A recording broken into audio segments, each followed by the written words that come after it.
CCL के जर्जर आवासों की मरम्मत में बरते जाने वाली लापरवाही का खामियाजा आवास में निवासरत कर्मचारी और उनके परिवार झेल रहे हैं। सोमवार को सुबह डकरा स्थित टाइप क्वार्टर नंबर A154 का छत प्लास्टर से गिरने से घर में सोए हुए लोग बाल बच गए। घटना सुबह 5:30 बजे की है। मौके पर घटनास्थल की जानकारी लेने पहुंची प्रखंड प्रमुख सोनी तिग्गा ने कहा कि कोलफील्ड्स लिमिटेड एनके एरिया प्रबंधन ने करोड़ों रुपए खर्च कर कायाकल्प के तहत विभागीय आवासों का मरम्मत करवाया है। आज डकरा ए टाइप 154 क्वार्टर नंबर में एक बड़ी घटना घट गई है। सुबह का टाइम था 5:30 बजे का।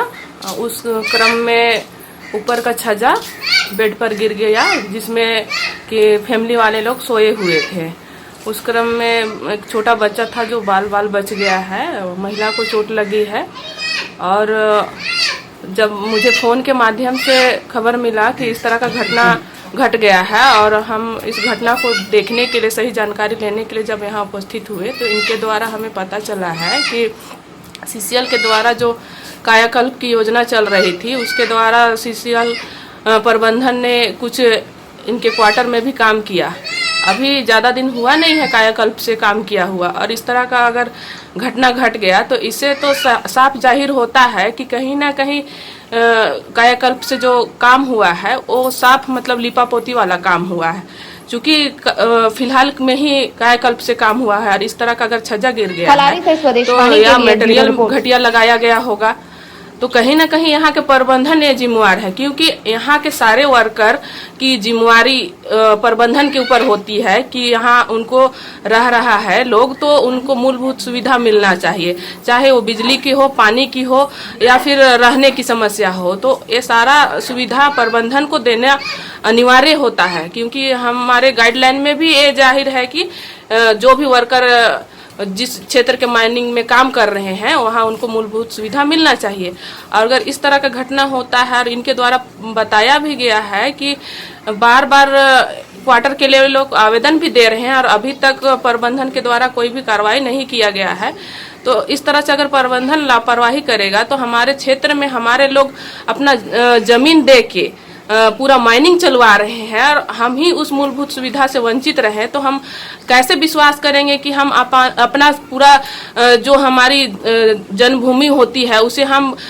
माइनिंग में दे देते हैं और हम लोग अपना सारा कुछ गंवा के और उनके लिए इतना अच्छा कार्य कर रहे हैं और हमारे मूलभूत सुविधा के लिए प्रबंधन यहाँ आंख बंद करके बैठी है। और जहाँ तक मैं एक बात कहना चाहती हूँ कि यहाँ जितने भी यूनियन के ट्रेड यूनियन हो, चाहे जितने भी यूनियन चलता है, उनके जितना भी मेंबर है उनका क्वार्टर एकदम भली भांति एकदम सुचारू रूप से एकदम बना हुआ है। उनको कोई दिक्कत नहीं है, ना उनको पानी की दिक्कत नहीं है या फिर घर का जो भी सुविधा होना चाहिए सारा सुविधा उनको मिल रहा है। तो फिर नीचे के वर्कर के साथ एक भेदभाव क्यों हो रहा है? आखिर वो भी तो वर्कर भी तो आपके डिपार्टमेंट में काम उतने ही टाइम समय दे के कर रहे हैं और फिर आपका यूनियन में जुड़ा लोग है वो भी उतने ही समय दे के आपको काम कर रहे हैं। तो दोनों के साथ इस तरह का भेदभाव क्यों हो रहा है? मैं प्रबंधन से यही पूछना चाहती हूँ।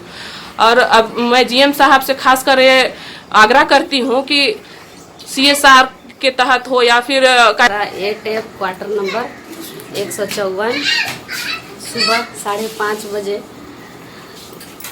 छत गिर गया जिसमें काफ़ी सब परेशान है। महिला को चोट लगा, बच्चा बहुत ही डर गया है। सीसीएल प्रबंधन से यह आग्रह करते हैं कि जितने भी क्वार्टर है सबको अच्छा से रिपेयरिंग करवाने का काम करें। ऐसा घटना कभी भी कहीं भी हो सकता है, किसी का भी जान का नुकसान हो सकता है। अगर आप इस चैनल पर नए हैं तो हमारे चैनल को लाइक, शेयर एंड सब्सक्राइब जरूर करें ताकि आने वाली देश विदेश की खबरें आपको मिलती रहे। स्वदेश वाणी।